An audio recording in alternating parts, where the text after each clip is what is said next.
Hi, and welcome back to Dandelion Spirit Podcast. I am your host, Donna, along with my older sister, Jules. Say hi, Jules. Hello. This episode is titled Triggers and the E-Files. We wanted to touch base on triggers and what they are, since that's a big part of dealing with trauma, and how it falls into the memory loop. And that's why this stuff is involuntary reaction or uncontrollable reactions, physical and other, in people. And just PSA warning in case we get specific and graphic in this episode. And remember, this is just for entertainment purposes, okay? So you can send me whatever kind of emails you want. Just try to be nice. So triggers are an internal or external stimulus, such as, like, for example, a smell, a sound, a place, or phrase that reminds someone of a past traumatic event, causing an intense, involuntary, emotional, or physical reaction. These triggers can evoke vivid flashbacks, extreme fear or panic, making the person feel as though they are re-experiencing the danger, re-experiencing the event. So, for example, certain things like very specific scents, or the way something smells, songs, clothing items can be a trigger. Tones of voice, or how somebody says something. Anniversaries, even being in crowded places can trigger people. It's not a full-blown phobia or something, but it kind of sets off an involuntary emotional or physical reaction. So the body's survival response gets activated, basically, is what happens when you're triggered by something. So the panic attacks, or maybe it's intense anger you have, you feel the need to escape. The event, if present, even though the present situation is safe, you feel like you need to leave or get away or hide or whatever the case may be. Triggers are highly personal, and they differ for everyone, often stemming from memories or situations associated with a past unsafe experience. And unsafe can mean a lot of different things. Read into that what you will. It doesn't mean someone's threatening your life. It could just mean, in general, unsafe. While sometimes the word and the idea of triggers is used casually, for example, being triggered, in a clinical sense, it means experiencing a profound, distressing, and often uncontrollable reaction to a reminder of trauma. So you hear it a lot on social media, in memes, in jokes. What, are you triggered? Yeah, motherfucker, I am. So what are your triggers? I mean, I didn't even know what they were. Me personally, what's a trigger? And I just about 2.5 years ago realized I even had them associated with my complex PTSD. And I really wasn't sure, and I had no idea what to do with them or how to negotiate. I mean, I look at it this way. I think I figured it out. My body was in fight or flight for 36 years before I even realized I had triggers. So, no wonder I got divorced twice, right?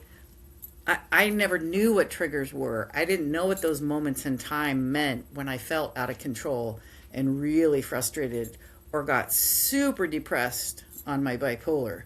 Like, I'm still learning what they are, because you're supposed to figure out how to recognize them. You're supposed to be able to say, oh, hey, whenever I hear, train tracks above me, like an L here in Chicago, it makes me Niagara think Falls. of, it triggers that recall. So, how do you even deal with triggers other than just identifying them? Sometimes you're supposed to just sit with it and acknowledge it or whatever. It's like Pavlov's dogs, the experiment, you know, a psychological stimulus that prompts involuntary recall, right? Is basically what we're talking about with triggers. So, a couple sentences back, I mentioned unsafe event. Let's say you survive a traffic accident, but the entire thing is horrendous and very involved, and lots of people get hurt, or, one singular event. It does feel very unsafe because now you're out of control in terms of what's going on around you, right? You can't control what happens to other people at that moment, or how more dangerous it may become, or whether you're going to be, failing uh, because of your injuries, or what. You're kind of out of control a little bit, and that doesn't feel safe for anybody. That never feels safe.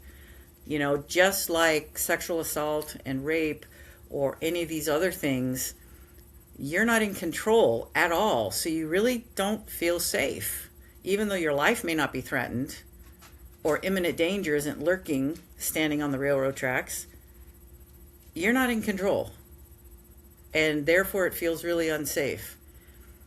And unfortunately, if it happens to you repeatedly, like it did for me and my sister Jules, you start to stay away from any confrontational type of relationships or work environments. You tend to kind of step back a little because you don't want to have to play that game. You want to stay in control a little bit. A lot of times, OCD is coupled with depression, they go together.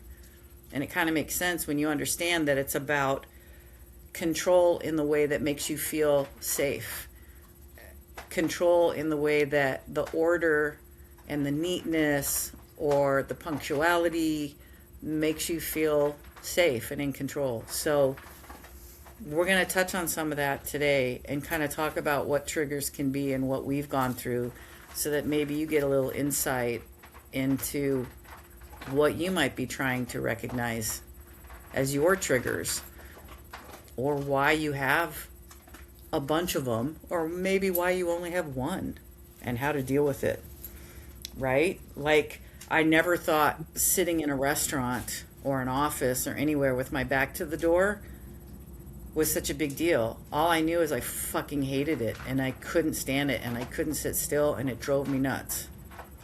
Really got me upset, really got me on edge, hyper aware, hyper aware. Well, I know now it goes back to a moment in the military, meeting my deputy marshal when I was first stationed at my first base. And you sit in front of his desk. He's facing the door, being able to look at the door, so the door is directly behind me. Well, he had locked the door. I don't really remember much about the whole meeting. I don't know why I don't remember much. It's supposed to be a hi, welcome to Fort whatever, blah, blah, blah. I cannot stand with my back to a door. I can't do it. I cannot sit in even a restaurant with friends. Safe space, safe people. Can't do it. I don't know. But I know now, if I'm feeling super anxious and uncomfortable, put me in the corner so I can see the whole room. I'd rather do that than sit at the end of the table with my back to the rest of the restaurant.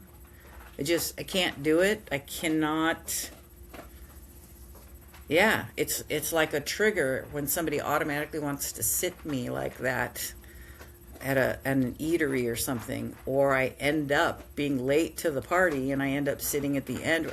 I end up moving. I pick my chair up, I move, I make a big fuss because I can't do it. It's very hard to just suppress it and work through it. And I've tried to sit with it. Okay, why are you so anxious? Why are you so frustrated? Why is this such a big deal? Well, part of it is an exit, right? The door is an exit usually. Right, And I which think means safety. Yeah, I think that's part of it. If I can see a way out, or if I have a clear line to escape, to exit, I'm safe. I'm in control. I don't have to guess and navigate. I can just immediately see it whenever I want during the entire event. So that sucks and it's crazy, and it took almost 40 years for me to kind of figure that out. But that's what that is. I know now.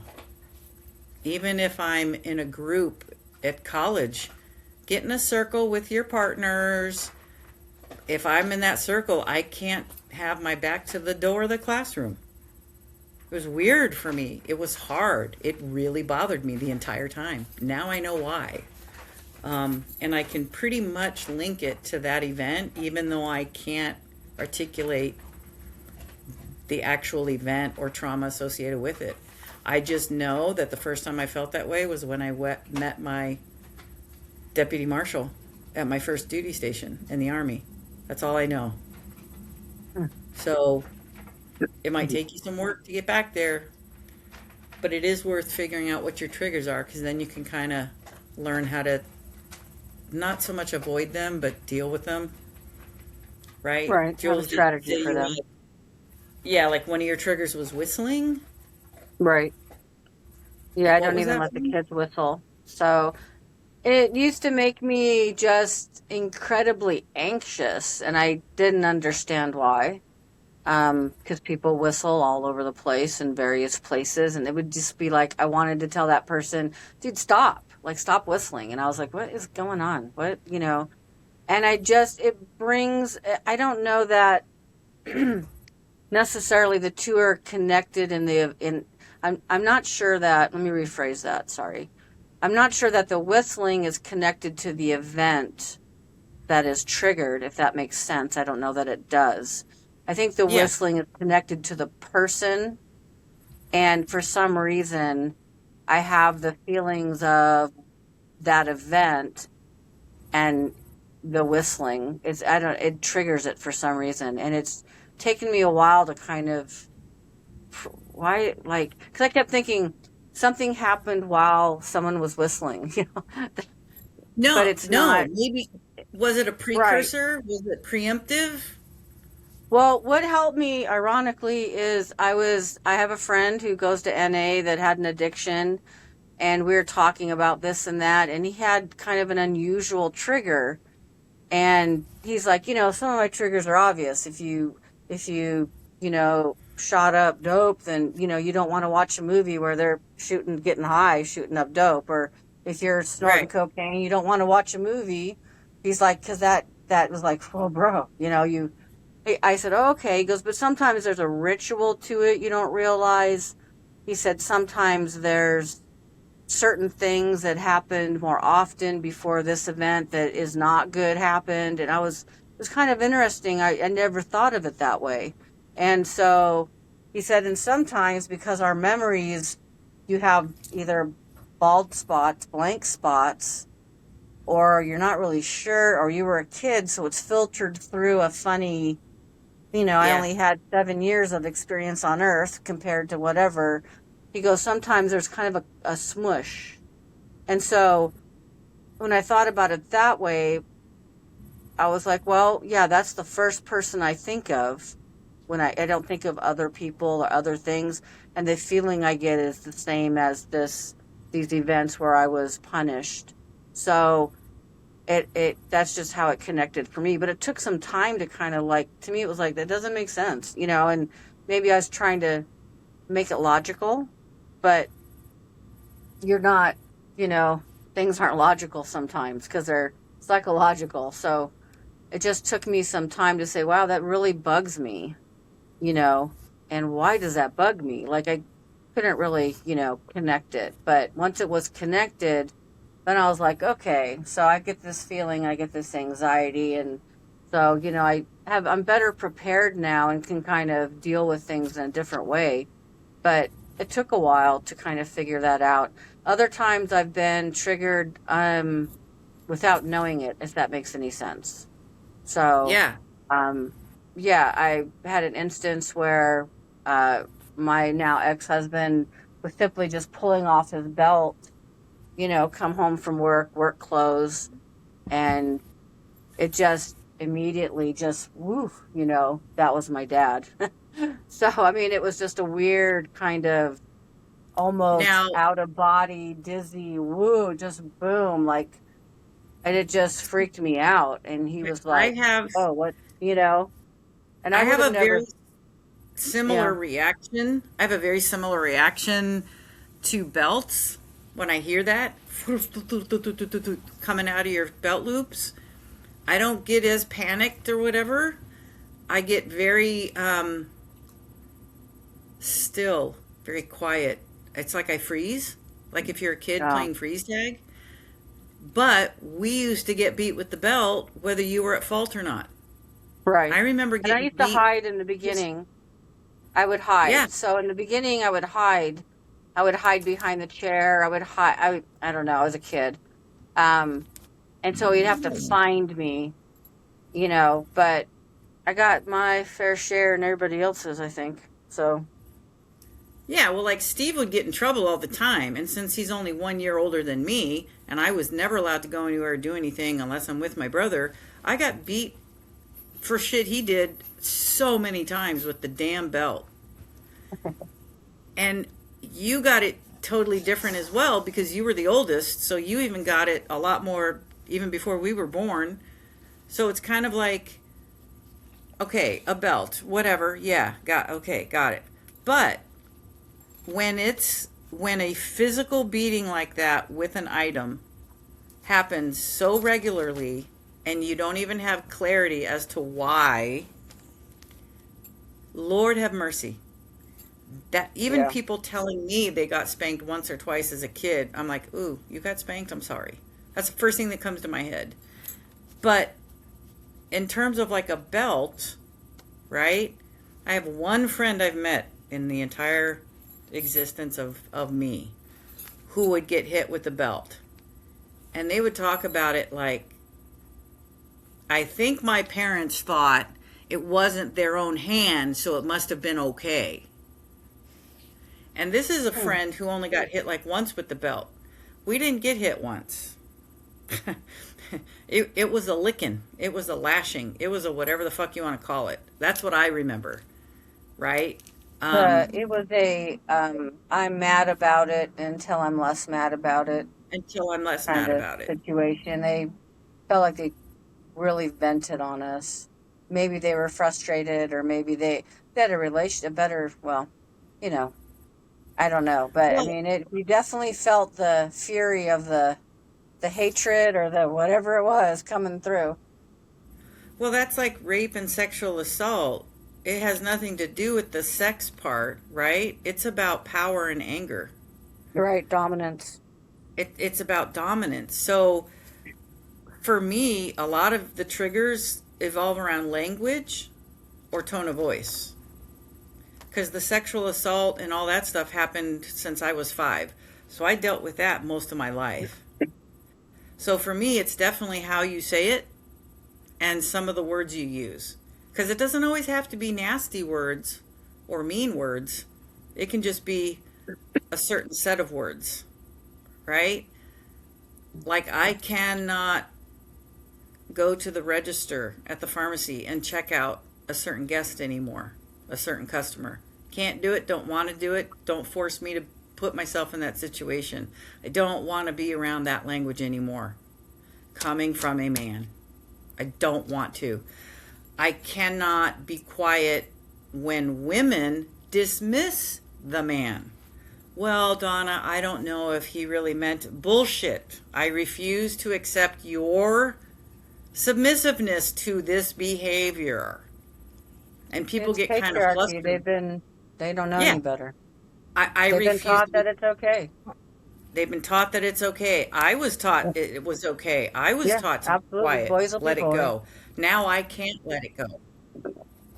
Right, because if I let it go, all that past, you know, I don't want to say completely repetitive. It's like an old tape starts playing again, and I don't want to go there. I don't want to go back to that place that makes me feel like shit, makes me feel guilty, Right. makes me feel less than. Right. That I call those echoes.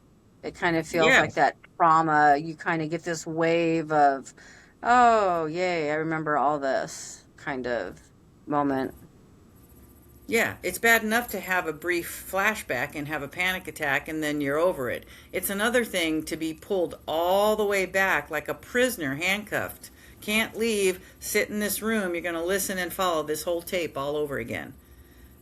Right. Like No, don't want to, don't like you're want to, don't. reliving it. I I struggle with that now. I realize now because a lot of my abuse at home in childhood and absolutely solidified in the military was all about sexual assault. All of it. So, not just verbal or physical, although I will say the worst abuse that I'm still dealing with is the emotional from our mother. Had serious issues with that my whole life. I will be single the rest of my life because of it. But when it becomes a tape and you just hit play,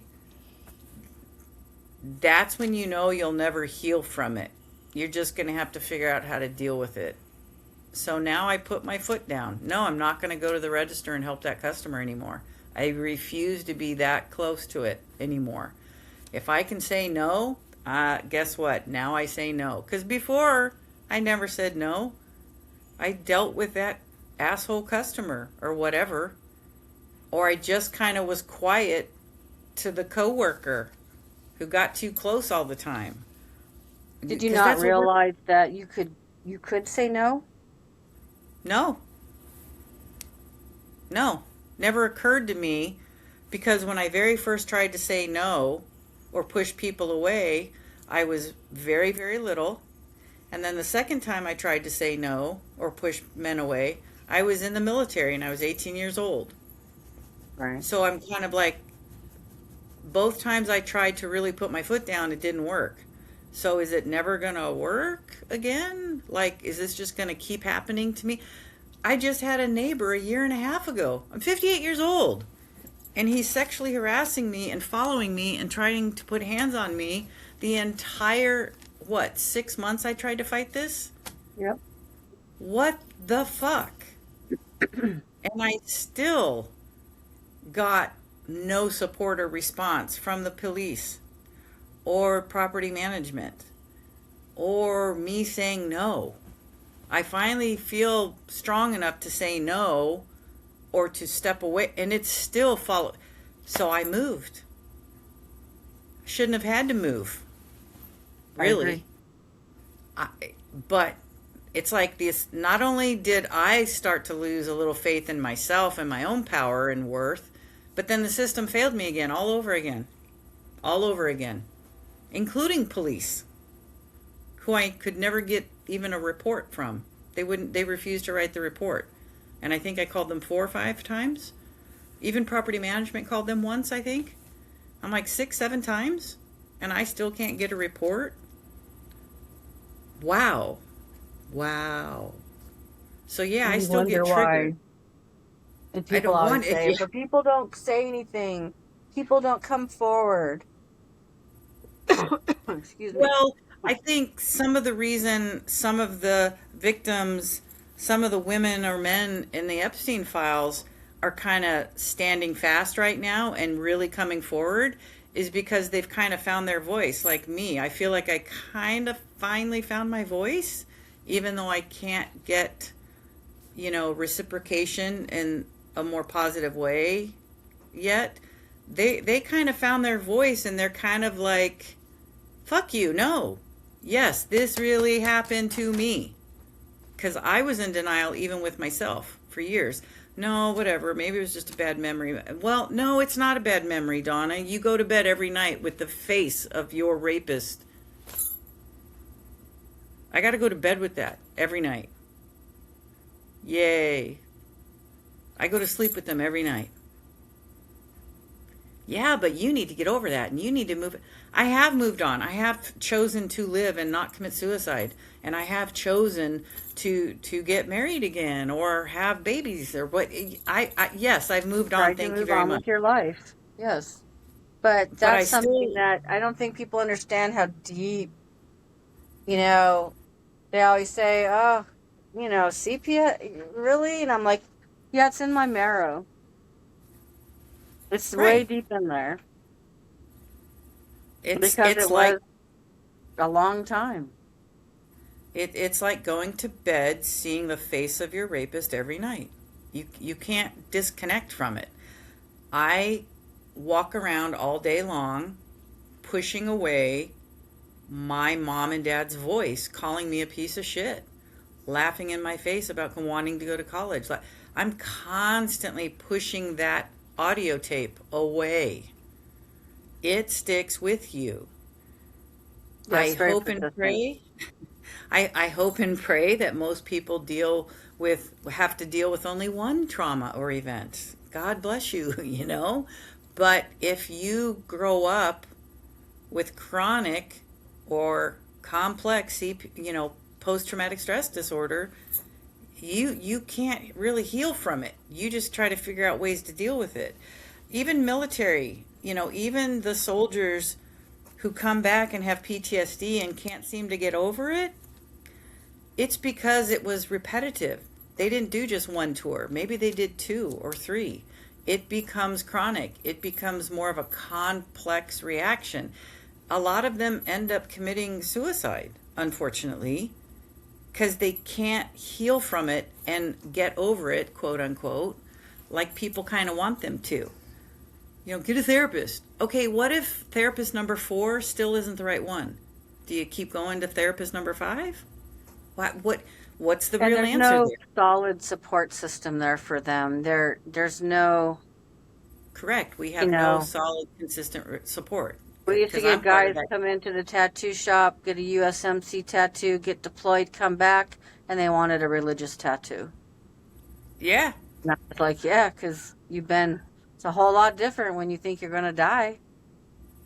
Like, I mean, it or kind of, or some you people, it almost kind of die. sharpens things up. It does, and I think in terms of gratitude, because I realize now it's part of my survival mechanism. I am grateful I have a roof over my head.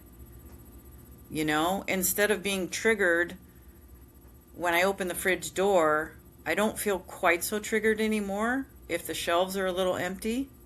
But I know where that comes from now, and I'm in charge of how full my fridge is. Whereas, like you Right. were saying earlier, we weren't in control of whether or not we got powdered milk or not. That sucked because a lot of times there wasn't a lot of food and you never got seconds. And God forbid you needed to eat later than the rest of the family because you had an event or something to do at school. Because you didn't get the food. I tell people I grew up hungry and they don't quite know what I meant. I grew up hungry because the food wasn't there or it was taken from you. Yeah, it's used as punishment.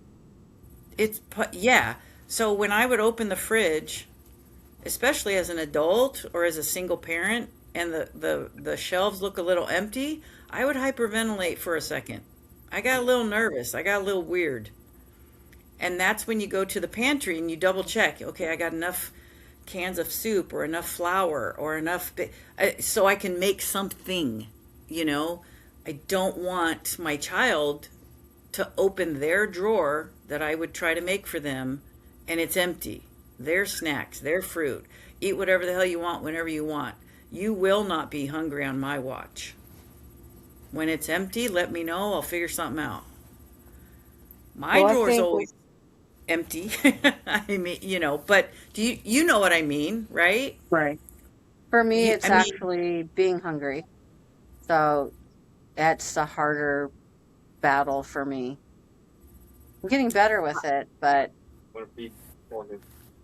I I do um, understand that too. But yeah, it's a little different. I I feel very grateful and fortunate that I could figure it out because it was just me and my one child, not always all of my kids.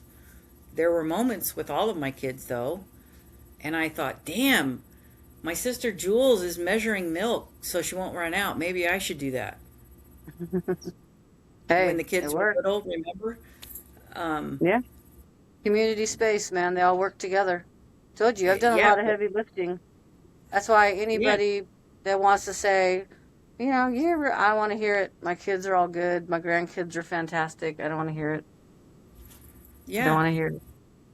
But food and hunger is still a little bit of a trigger. It's a little bit of an issue. So don't beat yourself up, man. If you're still trying to figure something out or still not sure why something bothers you, it could be a trigger. Be nice to yourself, for fuck's sake. And just try to find the activity, find the friend, whatever it takes, find the therapist, keep going till you find one that helps. Or one that can fucking relate to you a little bit, Right. right? My psychiatrist at the VA is from Ukraine. She gets it. She understands my trauma is not a one and done event and let's move on, done. She understands it's a constantly evolving snowball kind of life thing. Because she's had to go through some of that shit. Because she's not American and raised in a middle class, upper middle class suburb. She wasn't raised that way, right? So she kind of gets where I'm coming from. Not only did we grow up in shit neighborhoods, but it was more than one, more than two, more than 10. We moved a lot as if we were fucking refugees. I still don't get that. I still don't get that. But I I did figure something out. When I mentioned triggers to you and that I wanted to talk about them this week, I figured out something that does help me, and maybe it'll help somebody else. You kind of figured out acknowledging that other people have gone through some of this stuff has kind of reinforced how you deal with some things. But this is what I do to to to be able to calm down a little or to be able to reel it in a little and not get so overwhelmed because God knows the e-files is putting us all on Mars. Like we're like, what the fuck? And it's really, really triggering for a lot of people and it's exhausting. So what I find helps me is I attack things like the sock drawer. One small area of my life, a very compartmentalized area of my life that I can control. I attack the sock drawer. I go through my sock drawer and I very quietly, or maybe a little music in the background, or a podcast I really like about history or something in the background, and I take out the ones with the holes in them. And I find the missing buddy, or I refold them. Yeah, I'm a nerd. Or I refold them, or I do them by color, or whatever the fuck I want to do. Not the entire closet, just the sock drawer, or just the t-shirt drawer, right? It helps me so much. I feel accomplished. I feel calm. I feel like I did something that day, even if I feel like I don't fucking want to do a goddamn thing. It's relaxing and helps me not think about the shit or what I'm fighting since I've been fighting it for so long. It helps get me away from the monkey mind, right? Where you're constantly thinking you have to do and say and think instead of just be. So I don't know what you do. I know sometimes beading can be that way for you, almost therapeutic. very Um, much so. I, I don't, yeah, Whole but for process. me sometimes, yeah, for me it's Walking like sometimes, organize and attack. but walking leaves difficult for me as well. Read a Yeah, lot. I've gotten back into reading, and that helps me kind of, you push out of what's going on around you, get immersed in the yeah, book. your audio's kind of sucky. Are you away from your microphone? All right. All right, let me move it closer. Yay, that's Okay, better. sorry. Um, Yeah, and some people need to stop. Some people need to box breathe. Some people need to, I mean, everyone's a little different. I have a friend who helps her to like take sips of water. Kind of just Oh, sit for a minute, take a few sips of water.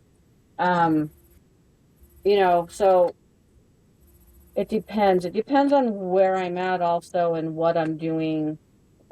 yeah. Sometimes I just need to stop for a moment and just center myself and kind of, just take a moment. But Yeah, that's like taken quite a while to get to that point.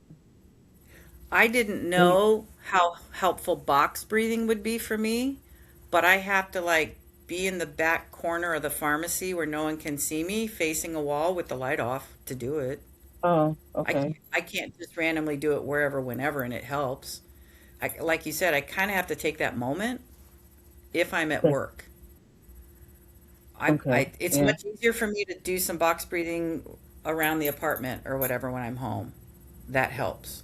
But if I'm at work, I have to literally take myself out of and away from the situation or away from the person or whatever it is that's making me want to strangle somebody or what. If I don't want to have a full on panic attack at work, which ends with me throwing up in the trash can, then yeah, I have to kind of go to the back.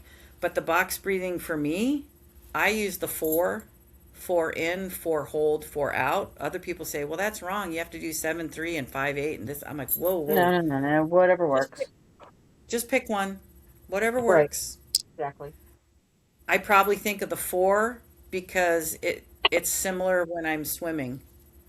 And swimming to Ah, me is also very therapeutic and very, I don't know, it works for me. So it's the same kind of idea. I count by threes when I swim, and it's very oh, relaxing and very therapeutic and very, I don't know.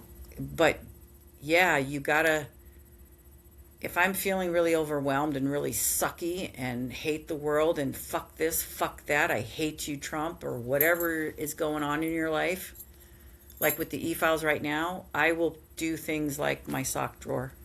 I'm in control. I'm in charge. It's quiet. There's no rush. I can take all fucking day if I want. You know what I mean? It's like I'm really in my own little place and I always feel good after. You always feel good after you clean or you purge or whatever you're doing, right? So right. for me, instead of thinking it like we did with our parents, here's your box, fill it, we're moving, I can think of it more like a task and a chore and a feel good moment for therapy. Like there's a lot of different things I can attach to it. So it's always good and positive for me. But it's really simple and maybe kind of stupid to other people, but doing my sock drawer makes me feel happy. And Well it then, always works. hey, yeah. Yeah. So for people who think I do it like every Sunday, no, I'm a little nerdy and OCD, but I'm not that bad. I end up doing it, right, a couple times a year when I feel the most overwhelmed. Go to your fucking sock drawer and just rearrange the sock drawer or something. Just calm down for a minute or whatever. Yeah, I'll go take a walk at 1 in the morning if I can't sleep and I feel really frustrated. And I might pick up a long stick and drag it like some Native American cultures do until I can dump and get rid of all the whatever. Walking's a good one. Go walk around the house 3 times, whatever. But find that thing. Try to understand that some of that anxiety in the moment might be a trigger. If it comes to you every time the same or similar type of thing or smell or sound or voice or phrase comes around, try to recognize it so that you can figure out how to work your way through it without letting it overtake you. Right. Remind yourself you're safe too. Remind yourself wherever you're at, even if you're at work or, like I said, whatever. You have to also remind yourself, I'm in a safe place. This is a memory. You know, you want to be able to pull yourself away at some point so you can, like, oh, I don't like that. I know what feeling I'm going to have. But I can breathe through it and I can be okay. Or I can go sit down for a minute or whatever it is, so that it helps. sometimes that you're kind of grounding yourself in a sense. And that's important for a lot of people. I tell them, I work with kids a lot, and I tell them, you're safe and you're okay. I know you're upset, and I know this happened and you didn't like it, but in that, just telling them that often, they're like, oh, That's yeah, a I'm, really oh, yeah, good reminder because in the moment, you're afraid to go back to the memory. You're afraid to feel your feelings. You're afraid to get upset. You're afraid to show a vulnerability to yourself and to others around you. You're afraid to have a full meltdown like at work. So, yeah, it's a good reminder that you are safe right. and you're not going to die if you show your feelings or you have a moment or you. Unfortunately, both of my pharmacists have seen me have a full on panic attack. I call it a parasympathetic attack. I call it a PNS attack, which is a parasympathetic nervous system attack, because I start with chest pain, difficult to breathe. I go gray. The pain goes to my arm, my left arm. Then the pain goes to my jaw. Very typical heart attack symptoms. Then I kind of hyperventilate. I can't talk. I can't breathe well. And then after the pain is almost unbearable, sometimes it'll last 10 minutes, I throw up.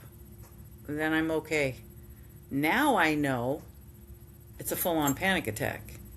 Not like in the movies where people get a little blurry and hard to breathe and they have to go outside for a second. No, mine fucking hurt. And they mimic a heart attack. And I've gone to the hospital a couple times until I understood what it was. But I feel unsafe. And I feel embarrassed. And I feel vulnerable. And I feel mad at myself for having one at work.